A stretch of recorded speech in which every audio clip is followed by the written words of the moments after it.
राज्य की हेमंत सोरेन सरकार ने अपने कार्यकाल का 4 साल पूरा कर लिया है। 29 दिसंबर 2019 को गठित हेमंत सोरेन सरकार ने इन 4 वर्षों में कई उतार चढ़ाव का सामना किया। इन 4 वर्षों में सरकार कभी राजनीतिक अस्थिरता से जूझी तो कभी कानूनी अड़चनों का सामना किया, कभी कोविड महामारी की चुनौती आई तो कभी खुद मुख्यमंत्री विपक्ष के आरोपों पर घिरे।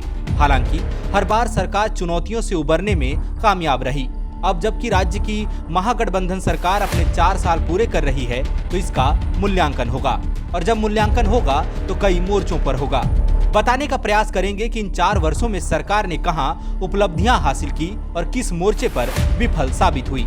हम सिलसिलेवार ढंग से सरकार की उपलब्धियों और नाकामियों पर चर्चा करेंगे। नाकामियों के साथ यह भी देखेंगे कि उसकी वजह क्या थी। लोकतांत्रिक व्यवस्था में सबसे पहले देखा जाता है कि क्या चुनी हुई सरकार ने सामाजिक सुरक्षा के मौके पर पर्याप्त काम किया है। सामाजिक सुरक्षा मतलब महिला, बच्चे, बुजुर्ग और दमित वंचित वर्गों के लिए सरकार ने क्या प्रयास किए। हम सबसे पहले इसी पर बात करते हैं। मुख्यमंत्री भी कहते हैं कि सामाजिक सुरक्षा हमारी सरकार की पहली प्राथमिकता है। सरकार ने सबसे पहले सर्वजन पेंशन योजना की शुरुआत की। सरकार ने इस योजना के तहत तय किया कि हम 60 वर्ष से अधिक आयु के सभी बुजुर्गों को पेंशन देंगे। पहले विधवा पेंशन एक निश्चित आयु सीमा के बाद ही मिला करता था, लेकिन हेमंत सोरेन सरकार ने 18 वर्ष से अधिक आयु की हर विधवा महिला को पेंशन देने की शुरुआत की।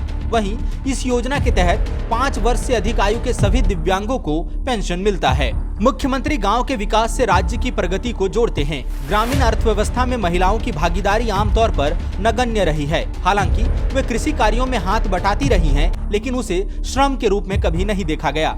झारखंड जैसे आदिवासी बहुल राज्य में ग्रामीण महिलाएं कृषि के अलावा हड़िया और ताड़ी बेचने जैसा असंगठित रोजगार करती थी। हेमंत सोरेन सरकार ने महिलाओं को हड़िया या ताड़ी बेचने जैसे काम से आजादी दिलाने का प्रयास किया।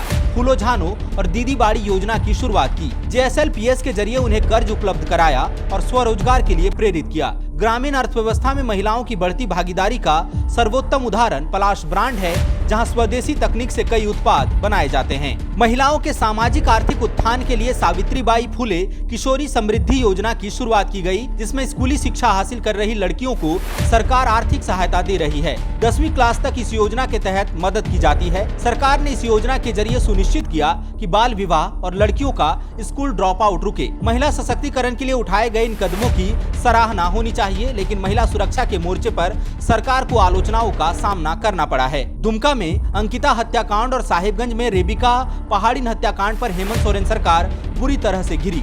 पिछले 3 दिनों में खूंटी और चाईबासा से गैंगरेप की घटना सामने आई है। कुछ समय पहले खिजरी में भी नाबालिग के साथ गैंगरेप की वारदात को अंजाम दिया गया था। इन घटनाओं ने जरूर सवालिया निशान लगाए हैं। हालांकि महिला के खिलाफ अपराध के ओवरऑल मामलों की बात करें तो इसमें थोड़ा सुधार है। पिछले 1 साल में इसमें कमी आई है। वर्ष 2021 में महिलाओं के खिलाफ अपराध की दर 43% थी, वहीं 2022 में ये 40.2% हो गई। हालांकि इसे संतोषजनक भी नहीं कहा जा सकता। झारखंड की हेमंत सोरेन सरकार रोजगार के मुद्दे पर सत्ता में आई थी। सत्तारूढ़ झारखंड मुक्ति मोर्चा ने मैनिफेस्टो में प्रतिवर्ष 5 लाख रोजगार देने का वादा किया था, लेकिन आंकड़े इससे मेल नहीं खाते। हेमंत सोरेन सरकार ने 2021 को नियुक्ति वर्ष घोषित किया। 2020 में नई नियोजन नीति लाई थी। इसमें झारखंड के बाहर से 10वीं 12वीं पास करने वाले विद्यार्थियों को मौका नहीं देने की बात कही गई थी। नई नियोजन नीति आई तो पूर्ववर्ती रघुवर कार्यकाल में जारी वैकेंसी स्वतः रद्द हो गई। हेमंत सोरेन सरकार ने विभिन्न विभागों में 13,000 वैकेंसी निकाली थी। कुछ नियुक्ति प्रक्रिया शुरू भी हुई, लेकिन दिसंबर 2022 में हाईकोर्ट ने हेमंत सरकार की नई नियोजन नीति को असंवैधानिक बताते हुए रद्द कर दिया। नियोजन नीति रद्द होते ही 13,000 वैकेंसी भी रद्द हो गई। इस बीच पंचायत सचिव, निम्न वर्गीय लिपिक, हाई स्कूल टीचर जैसी नियुक्तियां हुई, लेकिन इनकी प्रक्रिया पूर्ववर्ती सरकार के कार्यकाल में ही पूरी हो चुकी थी और मामला कोर्ट में लटका था। रोजगार के क्षेत्र में सरकार का दावा है कि उन्होंने मुख्यमंत्री रोजगार सृजन योजना के तहत प्रशिक्षण देकर 60,000 नौकरियां दी हैं। सरकारी नौकरियों में हालांकि कुछ उपलब्धियां हैं। JPSC के माध्यम से 253 पदाधिकारियों की नियुक्ति हुई। हाल ही में 66 वेटनरी डॉक्टर की नियुक्ति की गई। हेमंत सरकार ने इस बीच निजी क्षेत्र में 75% नौकरियां स्थानीय युवाओं को देने का कानून बनाया था। इसका उल्लंघन करने वाली 1500 कंपनियों को नोटिस दिया गया है। इन 4 वर्षों में JPSC की केवल 1 परीक्षा हुई। जेएसएससी सीजीएल की परीक्षा कई बार टलने के बाद अब 28 जनवरी को आयोजित होगी। शिक्षा एक बड़ा मुद्दा है और इस मोर्चे पर भी सरकार का प्रदर्शन मिला जुला ही रहा। पूर्ववर्ती सरकार में नियुक्त हाई स्कूल शिक्षकों को इस सरकार ने नियुक्ति पत्र दिया, लेकिन अब भी प्राथमिक और माध्यमिक स्कूलों में शिक्षकों की भारी कमी है। सरकार ने 26,001 पदों पर प्राथमिक शिक्षकों की बहाली निकाली है, लेकिन अभी ये प्रक्रियाधीन है। इससे पहले सीटेट पास अभ्यर्थियों को मौका नहीं दिया गया, लेकिन अब हाईकोर्ट ने उनको भी शामिल करने का निर्देश दिया है। आखिरी बार 2016 में ही टेट की परीक्षा आयोजित की गई थी। पिछले 4 साल में टेट की एक भी परीक्षा नहीं हुई। ऐसे में बीएड और डीएलएड पास करीब 1.25 लाख युवा शिक्षक बहाली प्रक्रिया में शामिल होने से वंचित रह जाएंगे। झारखंड के हाई स्कूलों में टीचर के 10,000 पद खाली हैं। झारखंड के 33,000 स्कूलों में करीब 70,000 टीचर की जरूरत है। हालांकि उपलब्धियों की बात करें तो हेमंत सोरेन सरकार ने निजी स्कूलों के तर्ज पर गुणवत्तापूर्ण शिक्षा देने के लिए सीएम स्कूल ऑफ एक्सीलेंस की शुरुआत की। इन्हें उत्कृष्ट विद्यालय भी कहा जाता है। इन स्कूलों में स्मार्ट क्लासरूम, वीआर लैब और अत्याधुनिक साइंस लैब की सुविधा है। पहले चरण में 80 स्कूल खोले गए हैं। भविष्य में 5,000 और स्कूल खोलने की योजना है। इसमें शिक्षकों की जरूरत है। हेमंत सोरेन सरकार ने इसी 15 अगस्त को गरीबों को 3 कमरों का आवास देने की योजना लाने की बात कही थी। 15 नवंबर को झारखंड दिवस के दिन आबुआ आवास योजना की शुरुआत की गई। इसमें झारखंड के 59 लाख परिवारों को 3 कमरों का पक्का मकान देने की योजना है, जिन्हें पीएम आवास योजना का लाभ नहीं मिला। हेमंत सरकार को अब 1 साल बचे हैं। ऐसे में इस योजना को मूर्त रूप देने के लिए समय कम है। सरकार की महत्वाकांक्षी सरकार आपके द्वार कार्यक्रम में आबुआ आवास के लाभुकों ने आवेदन किया है। सही लाभुकों की पहचान के लिए कमेटी बनाई गई है। इस प्रक्रिया में वक्त लगेगा।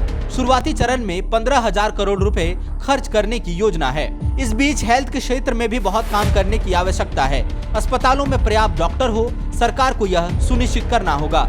ग्रामीण सड़कों के अभाव में अक्सर एम्बुलेंस नहीं पहुंच पाने से मरीजों की मौत की खबर आए दिन अखबारों की सुर्खियां बनती हैं।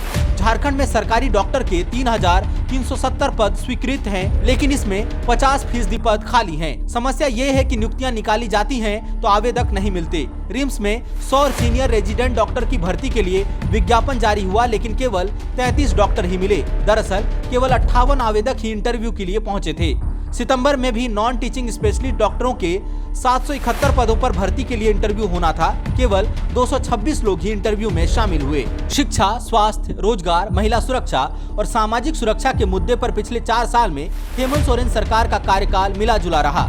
सामाजिक सुरक्षा के मोर्चे पर सर्वजन पेंशन योजना, सावित्रीबाई फुले किशोरी समृद्धि योजना, दीदी बाड़ी योजना और फूलो झानो योजना संचालित की जा रही है। इसके लाभुक भी बड़ी तादाद में हैं। शिक्षा के क्षेत्र में प्राथमिक शिक्षा के लिए सीएम स्कूल ऑफ एक्सीलेंस और उच्च शिक्षा के लिए मरांग गोम के जयपाल सिंह मुंडा पारदेशीय छात्रवृत्ति योजना और गुरुजी स्टूडेंट क्रेडिट कार्ड योजना संचालित की जा रही है, लेकिन स्कूलों और कॉलेजों में शिक्षकों की कमी अभी भी प्रमुख समस्या है। सरकार ने जरूर सफलतापूर्वक जेपीएससी की परीक्षा संपन्न कराई, लेकिन झारखंड अभी भी देश का 8वां सबसे बेरोजगार राज्य है। 1 साल का समय बचा है। देखना होगा कि इस बचे हुए समय में सरकार और क्या सकारात्मक कर पाती है। TheFollowUp.in Like, share and subscribe. www.thefollowup.in